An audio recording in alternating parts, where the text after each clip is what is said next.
Assalamualaikum warahmatullahi wabarakatuh. Bismillahirrahmanirrahim. Alhamdulillahirabbil alamin.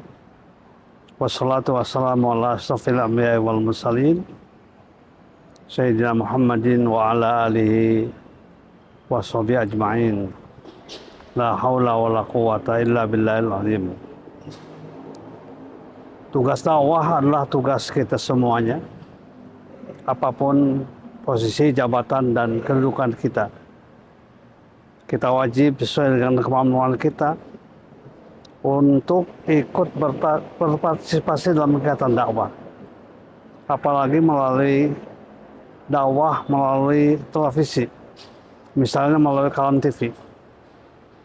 Dakwah akan lebih tersebar pada semua bidang dan juga pada semua daerah ya yang terjangkau, misalnya oleh Al-Kalam TV ini. Tentu saja dalam kegiatan dakwah ini memerlukan biaya, donasi.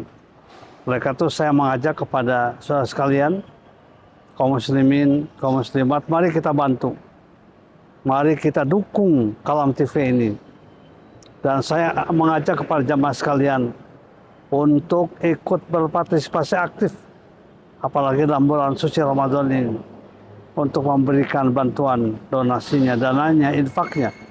Mudah-mudahan semuanya akan berakibat positif dan baik bagi kegiatan dakwah kita. Amin ya rabbal alamin. Alhamdulillahirabbil alamin. Assalamualaikum warahmatullahi wabarakatuh.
Bismillahirrahmanirrahim. Assalamualaikum warahmatullahi wabarakatuh. Waalaikumsalam warahmatullahi wabarakatuh. Alhamdulillahirabbil alamin. Wassalatu wassalamu ala asrofil anbiya'i wal mursalin wa ala alihi wa sahbihi ajmain.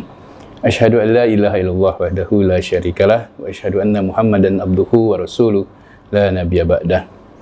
Jamaah Masjid Alumni dan Kalam TV yang dirahmati Allah.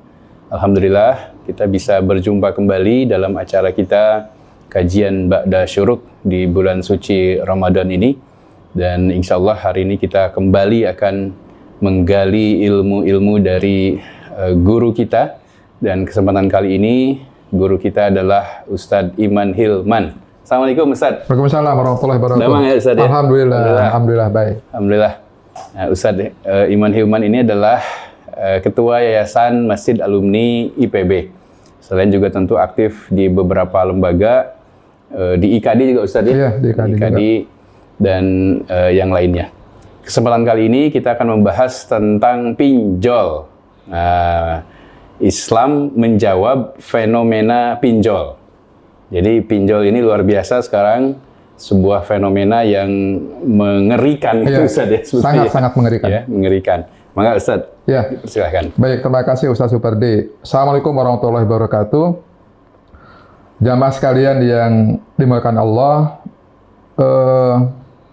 suatu hari ada WA yang masuk kepada saya, bertanya begini, Ustadz, bunuh diri itu boleh nggak? Masya Allah. Saya bilang, ya nggak boleh lah, pasti berdosa saya yang bunuh diri.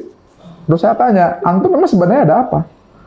Baru dia cerita betapa dia menderitanya, tertekan, terintimidasi, terteror akibat dia punya pinjaman pinjol yang tidak bisa dia bayar. Dan pada akhirnya ketika dia berusaha lari, istrinya yang kena, istri yang diteror, keluarga yang diteror. Sampai akhirnya istrinya minta cerai dan sebagainya.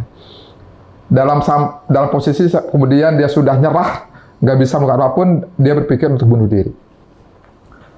Ya alhamdulillah, kemudian bisalah kita selesaikan. Tapi kan itu cuma satu orang. Padahal kasus-kasus bunuh diri sudah banyak. Kalau lihat di berita, ada seorang ibu di Depok bunuh diri. Di Wonogiri, seorang ibu juga bunuh diri. Bahkan di Manado, seorang pegawai sebuah retail, ya, retail itu bunuh diri juga gara-gara pinjol. Bunuh diri, ya. Saya yakin apa yang diberitakan itu lebih sedikit dengan apa yang ada terjadi di lapangan. Fenomena gunung es. Yang terberitakan itu masih sedikit. Buktinya apa? Berdasarkan data, jumlah pinjaman pinjol per bulan, ya, hampir 20 triliun. Bisa dibayangkan. 17 triliun, 18 triliun per bulan. Per bulan. Bisa dibayangkan setahun berapa kan? Begitu kali 12. Kemudian, mengerikannya lagi adalah, sebagian besar pinjaman itu, 60% untuk sektor konsumtif. Hanya 10% produktif. Kalau produktif mending, itu kan untuk usaha ya. Ada peluang untuk pengembalian. Tapi kalau 60% untuk konsumtif, bisa diduga bagaimana dia mengembalikannya begitu ya. Dan juga kalau melihat dari profil peminjam, sebagian besar adalah guru. Bisa dibayangkan. Kemudian korban PHK dan ibu rumah tangga. Jadi itu profil dari para peminjam pinjol.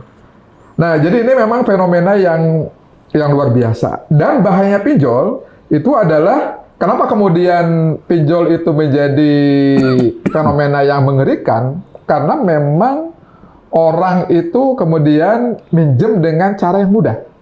Ya kan? Paling katanya cukup dengan fotokopi KTP, tanpa survei dan sebagainya. Betul, untuk mendapatkannya mudah. Tetapi di balik itu ada bunga yang sangat tinggi. Bahkan kalau dia tidak bisa mengembalikan, itu kan bunga berbunga terus begitu ya. Kemudian tenornya singkat, jarang misalnya pinjol itu tahunan begitu ya, 5 tahun, 10 tahun itu jarang ya.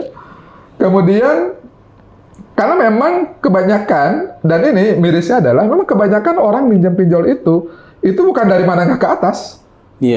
Jarang ya menengah ke atas tuh pinjol, jarang. Itu kan menengah ke bawah. Yang kadang-kadang dia butuh 1 juta, 2 juta, mungkin 500.000 begitu ya. Tapi kadang-kadang mereka minjemnya bukan dari satu akun. Dari banyak. Dan pakai gelombang tutup lubang. Dia pinjam satu akun. Ketika dia tidak bisa pinjam, tidak bisa kembalikan, pinjam lagi ke akun yang lain untuk nutupi itu. Akhirnya banyak begitu ya.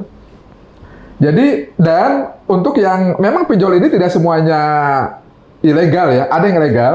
Tentu yang legal adalah yang terdaftar di OJK, ada pengawasannya.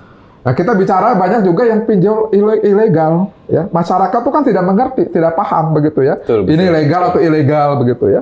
Nah, ketika yang ilegal, mereka biasanya ketika macet kreditnya, tidak bisa membalikan, itu menggunakan cara-cara yang sangat kasar, diteror, diintimidasi, bahkan dengan menggunakan dipermalukan, menyebarkan data pribadi dan sebagainya. Akhirnya tambah stres kan, tambah tertekan itu.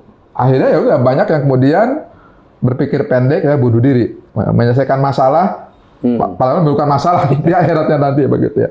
Nah, itu fenomena yang mengerikan ya. Nah, persoalannya adalah kenapa itu terjadi? Mengapa kemudian pinjol itu berkembang begitu ya?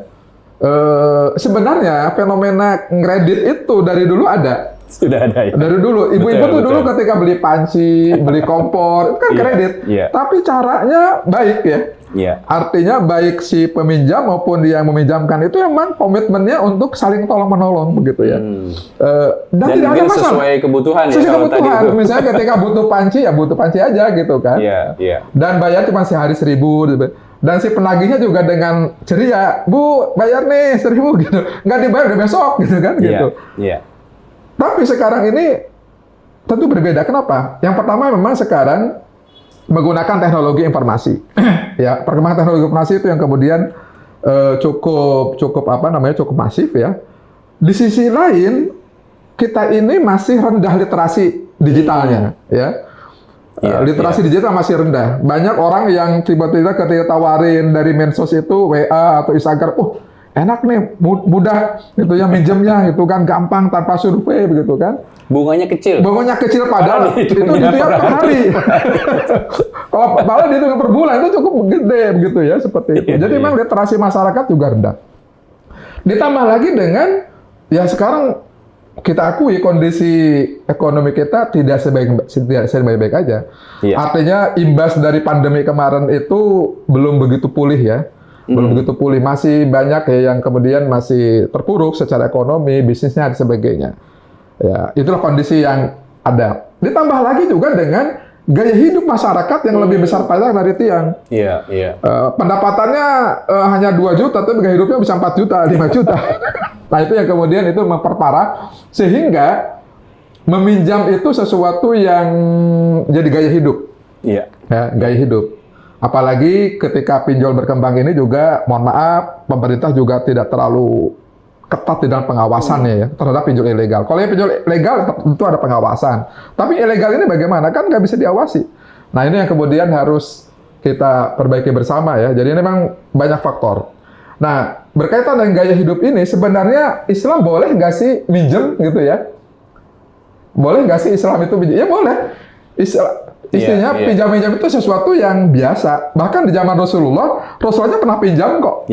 Pernah ngutang gitu ya. Bahkan pinjamnya ke orang kafir ya? Bahkan pernah orang Yahudi juga gitu ya. Nah, jadi pinjam itu sunnah sebenarnya. Bahkan bagian dari cara kita menolong orang.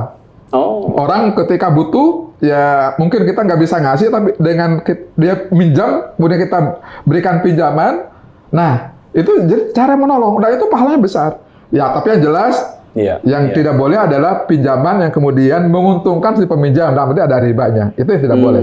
Tapi pinjaman dalam bentuk, ya minjem 1.000, kembalikan 1.000, minjam 1 juta, itu ada justru cara menolong. Tapi ada juga pinjaman yang haram. Haram itu pertama riba, yang kedua adalah memang digunakan untuk kegiatan yang haram. Itu adalah pinjaman yang haram. Jadi, hadirin sekalian berbahagia, pinjam-pinjam itu secara fikih boleh.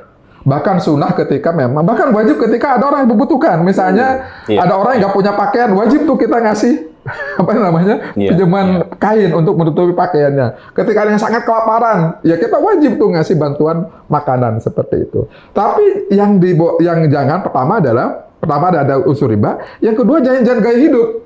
Nah, persoalan sekarang ini adalah itu jadi gaya hidup untuk menutupi gaya hidupnya. Artinya gini, kalau kita minjem itu harusnya dalam kondisi darurat. Oh, betul. Iya, ya artinya minjem itu adalah langkah terakhir gitu ketika darurat. Tapi kalau memang bisa kita dengan usaha-usaha lain, dengan usaha misalnya, itu baik.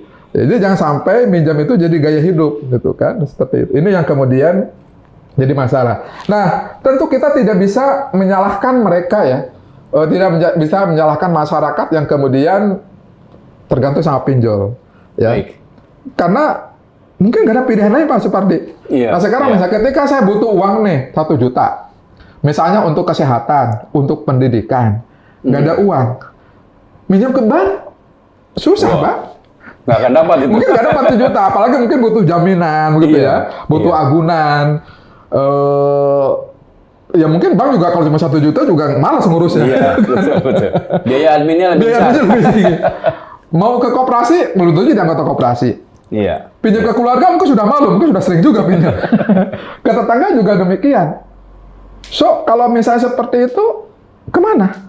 Ya, bahkan kadang-kadang saudara yang karena sering pinjemin malah marah ketika pinjam lagi. Tetangga juga demikian, nutup pintu.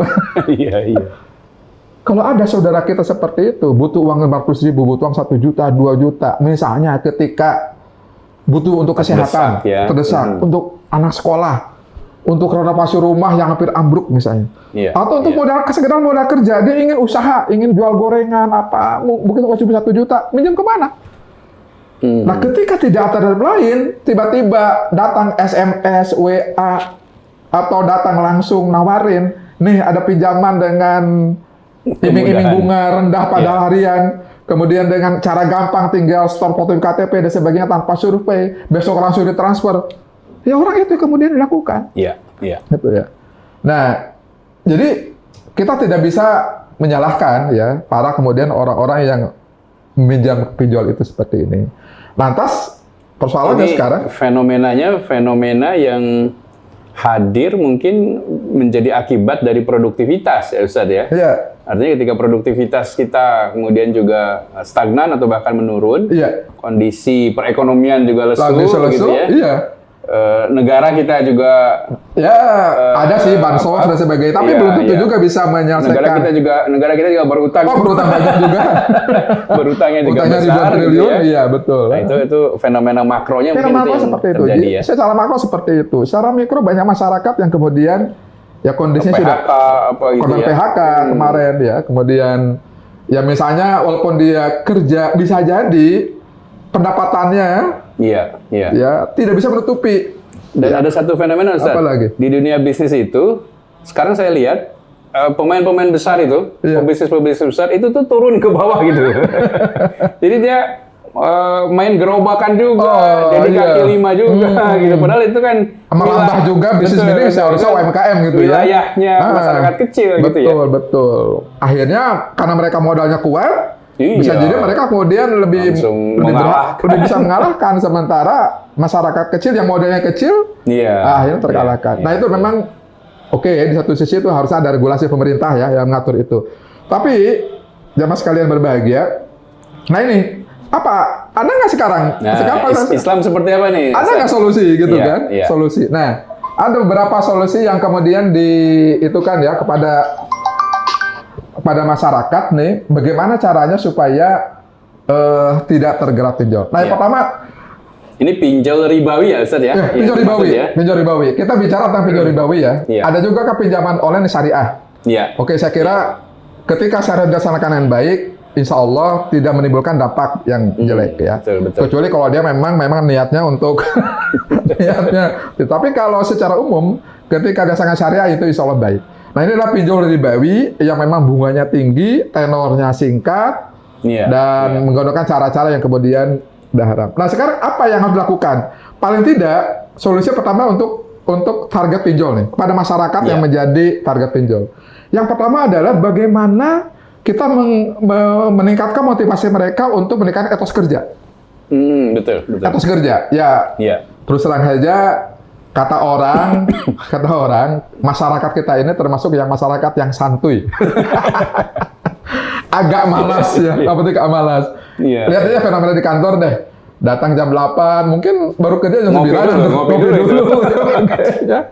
Ketika istirahat, jam 1:30 baru masuk gitu kan. Nanti Iya, jam 5 pulang, iya. 4:30 sudah beres-beres. Siap. Ya agak santuy lah begitu ya. Jadi memang padahal Islam mengajarkan etos kerja ini. Produktif itu ya. Kata Rasulullah, tangan di atas itu lebih mulia pada tangan yang di bawah. Iya. Artinya yang memberi itu lebih mulia daripada yang menerima kan. Betul, betul. Yang kedua, Rasulullah pernah mencium tangan seorang sahabat yang tangannya itu kasar akibat kerja keras. Iya. Jadi seorang sahabat yang untuk mendapatkan rezeki yang halal, dia kerja keras sampai pecah batu, bertani sebagai tangan itu kan. Kata Rasulullah, inilah tangan yang masuk surga begitu ya. Iya, Jadi iya. luar biasa.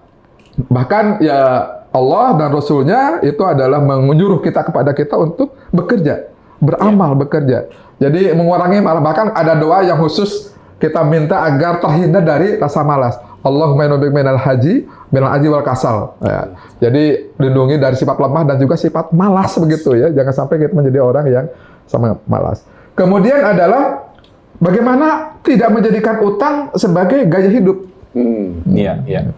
Kalau Memang- memang belum mampu beli motor ya pakai angkat dulu lah gitu. Betul. kira-kira. Misalnya gini, kalau misalnya belum beli motor, ya sepeda dulu kek gitu. Sepeda ya, Atau iya. naik angkot kek, atau Iya, apa. iya. kalau belum mampu punya mobil, ya motor dulu begitu ya, atau naik Grab. Nggak usah memaksakan diri untuk itu ya. Memaksakan diri ya.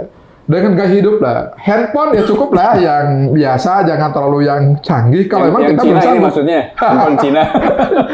Jangan terlalu yang canggih-canggih. Kalau memang mampunya seperti Iya, itu. iya. Nah ini jadi tidak menjadikan berutang itu sebagai gaya hidup begitu ya. Karena di satu sisi utang itu adalah utang piutang sesuatu muamalah yang memang sunnah, tetapi bukan berarti kemudian itu menjadi gaya hidup. Karena sering juga Ustadz, ada orang-orang tuh yang suka flexing, suka pamer gitu. Nah, orang di apalagi kantor pamer, handphone baru nih, gitu ya, laptop baru nih, gitu. Itu tuh, itu kan mendorong tadi. Nah, itulah yang kemudian memang mengapa kemudian kita ini juga ya Islam melarang ya gaya hidup yang flexing begitu ya, berlebihan. Mungkin betul dia kaya, tapi ya dia kemudian jadi memamerkan gaya hidupnya sehingga membuat orang menjadi iri kan, dan bahkan ingin meniru dengan cara-cara yang akhirnya belum tentu sesuai dengan media sosial sekarang menjadi betul. media untuk flexing itu. Betul. Bahwa tahadus bin ni'mah itu juga ibadah sunnah, tapi bukan berarti pamer. Tahadus bin ni'mah itu bukan pamer. Iya. Kemudian meminjam hanya langkah terakhir. Dan tentu kalaupun minjam tidak kepada rentenir, tidak kepada pinjaman ribawi. Jadi gaya utang tidak menjadi gaya hidup. Kemudian meminjam hanya langkah terakhir. Jadi jangan jangan mudah minjam lah. Dan walaupun minjam ya jangan kepada lembaga rentenir atau kepada ribawi seperti itu. Nah, ini banyak sekali ya keterangan yang di dalam salah satu hadisnya, barang siapa di waktu sorenya merasa kelelahan karena berkarya dengan tangan sendiri, maka di waktu sore itu pula lah ia terampuni dosanya. Masya Allah. Jadi Masya Allah, jadi ketika kita bekerja ini dari pagi sampai lelah, dan itu niat karena Allah, dan bekerjanya sesuai dengan syariat, bukan kerja haram begitu, maka sorenya itu ketika lelah, itu terampuni dosanya. Masya Allah. Ya, luar biasa. Nah, itu yang pertama buat masyarakat ya. Kemudian solusi yang kedua adalah untuk masyarakat yang mampu. Nah tadi masyarakat yang tadi kan untuk masyarakat yang korban. Nah sekarang bagaimana masyarakat yang mampu? Nah ini memang kita jangan salah dalil nih. Ya. Bagi yang mampu maka diajarkan untuk membantu dan meringankan beban orang lain. Yang tadi itu yang tangan di atas, betul ya? Tangan di bawah. Iya. Kemudian kalaupun memberikan utang, nagihnya dengan cara yang baik. Bahkan kalau perlu, kalau yang betul dia susah, dibebaskan.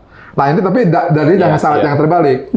Bagi orang punya utang, dalilnya adalah melunasi utang dengan segera itu jauh lebih utama. Iya. Jangan pakai dalil untuk orang kaya. Untuk orang kaya membantu meringankan, ya. Artinya bukan hanya meminjamkan, dia membantu dengan sedekah, infak, itu lebih utama. Kalaupun tidak bisa memberikan sedekah, berikan pinjaman. Tapi tanpa bunga. Ya, itu lebih utama begitu. Bahkan ketika ternyata orang yang dipinjemin itu belum bisa melunasinya, kasih tenggang waktu. Dan ditagih dengan cara yang baik, bukan cara-cara debt collector gitu ya. Rasulullah mengajarkan itu kepada kita, bagaimana menagih itu justru dengan Allah memberikan rahmat kepada yang baik dalam hal menjual, membeli, dan menagih utang. Iya. Jadi kan memberikan rahmat kepada orang yang baik ya dalam hal membeli barang dengan cara yang baik. Sesuai firman Allah itu ya. Betul. Wa halallahu bai'a wa harrama riba.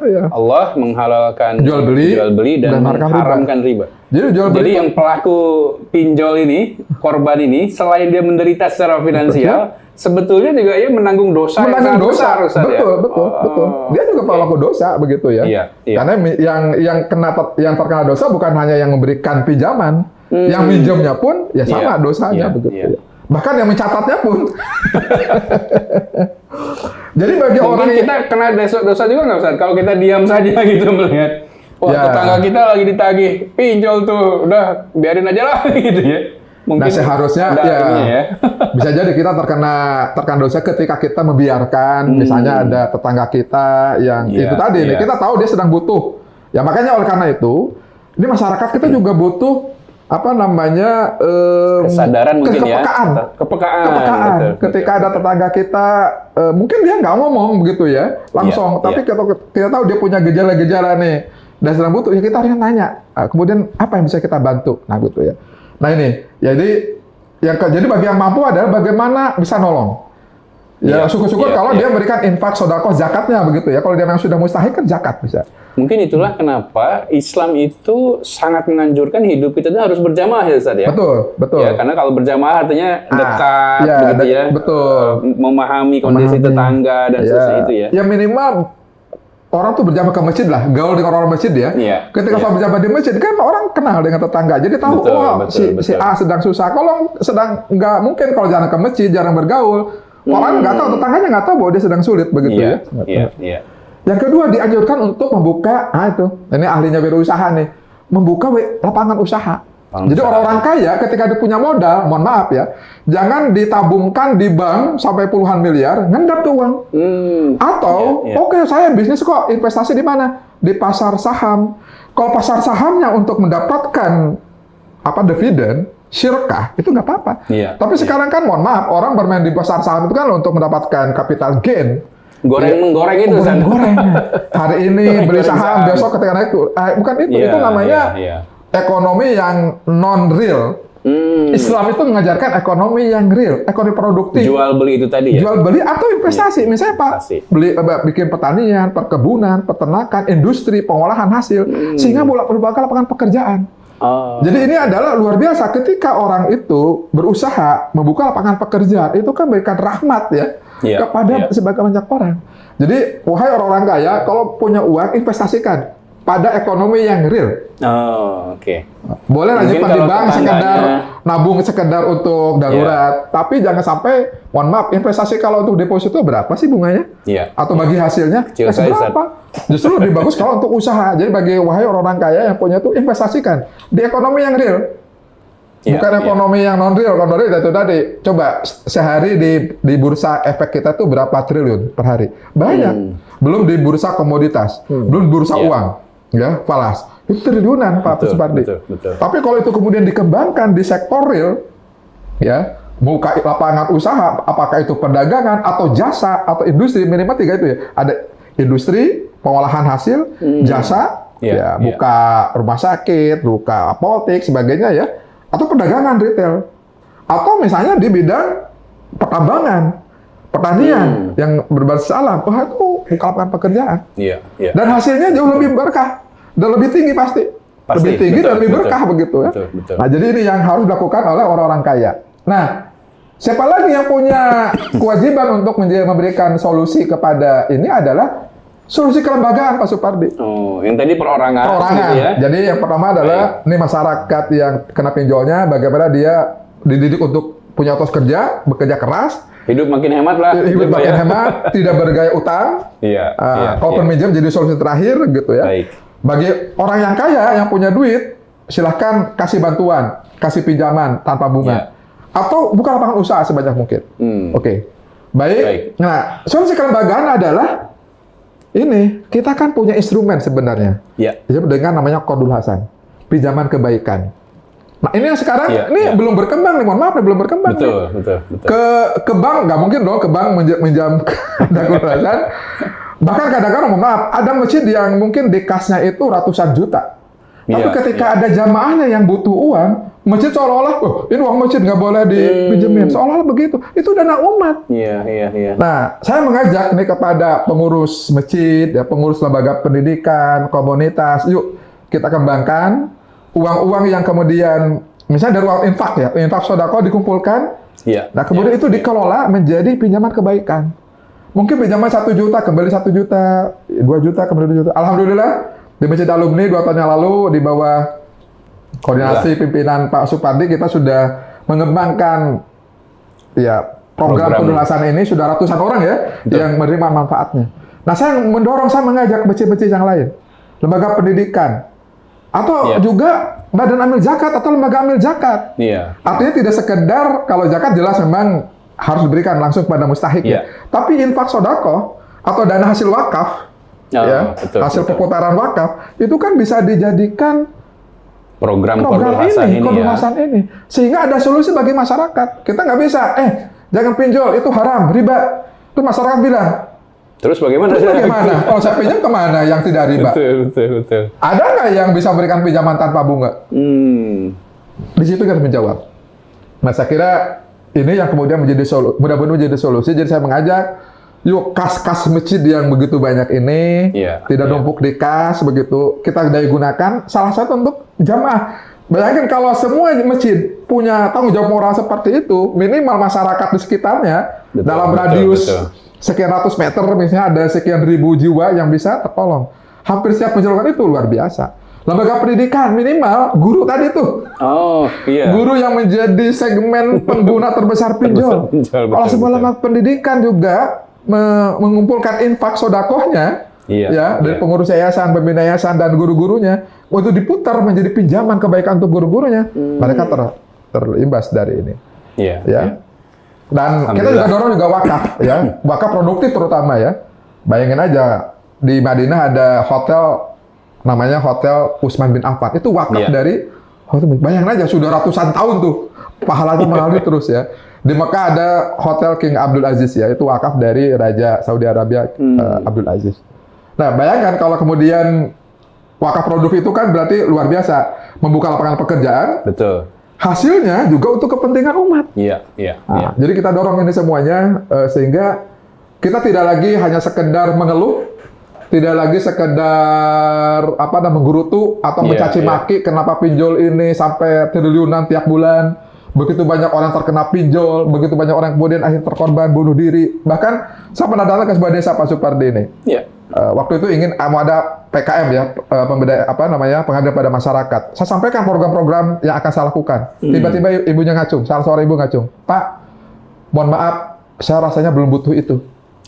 Loh kenapa? Yang saya butuhkan adalah bagaimana mengatasi bank emok, bank keliling, pinjol. Dia bilang, sebagian besar, artinya lebih dari 60%, warga kami itu sudah terjerat. Pinjol, bank emok, bank keliling. Bagaimana cara mengatasi? Sudah banyak rumah kami yang terjual gara-gara itu. Sudah banyak suami istri yang cerai, Pak, gara-gara itu. Saya langsung tanya ke kepala desa, betul seperti itu? Betul, Pak. Waduh, saya bilang. Oke lah, saya bilang, kita mungkin tidak langsung ke sana sih, tapi kami ingin berusaha mengembangkan ekonomi masyarakat. Yang mudah-mudahan ekonomi masyarakat berkembang, hal seperti itu bisa diatasi. Mungkin dana desa salah satunya bisa untuk program itu ya. Mungkin melalui Kopdes sekarang. Betul. Kopdes ya. Kita berharap Kopdes itu bisa juga pinjaman syariah gitu ya. Mungkin mudah-mudahan bisa salah satu itu.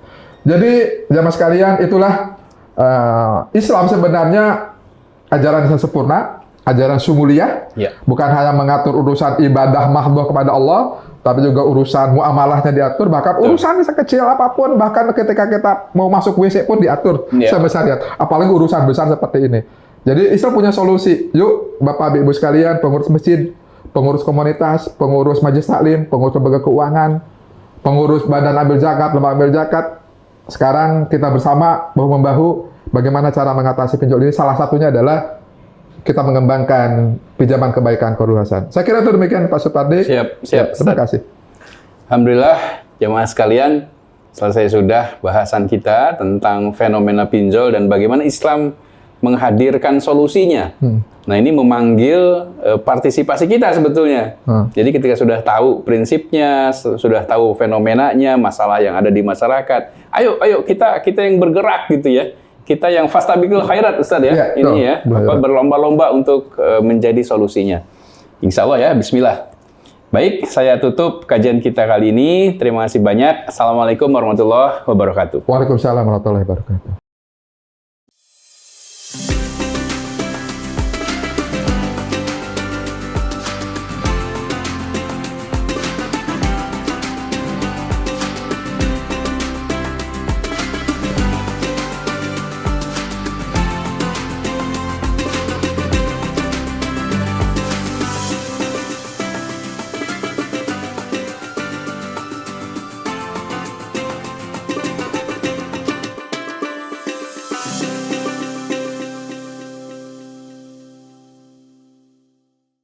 Assalamualaikum warahmatullahi wabarakatuh. Bismillahirrahmanirrahim. Alhamdulillahirabbil alamin. Wassalatu wassalamu ala asyrofil anbiya'i wal mursalin Sayyidina Muhammadin wa ala alihi wa sahbihi ajma'in. La haula wa la quwata illa billahil azim. Tugas dakwah adalah tugas kita semuanya, apapun posisi, jabatan, dan kedudukan kita. Kita wajib sesuai dengan kemampuan kita untuk ikut berpartisipasi dalam kegiatan dakwah. Apalagi melalui dakwah melalui televisi, misalnya melalui Kalam TV. Dakwah akan lebih tersebar pada semua bidang dan juga pada semua daerah ya yang terjangkau, misalnya oleh Al-Kalam TV ini. Tentu saja dalam kegiatan dakwah ini memerlukan biaya, donasi. Oleh karena itu saya mengajak kepada saudara sekalian, kaum muslimin, kaum muslimat, mari kita bantu. Mari kita dukung Kalam TV ini.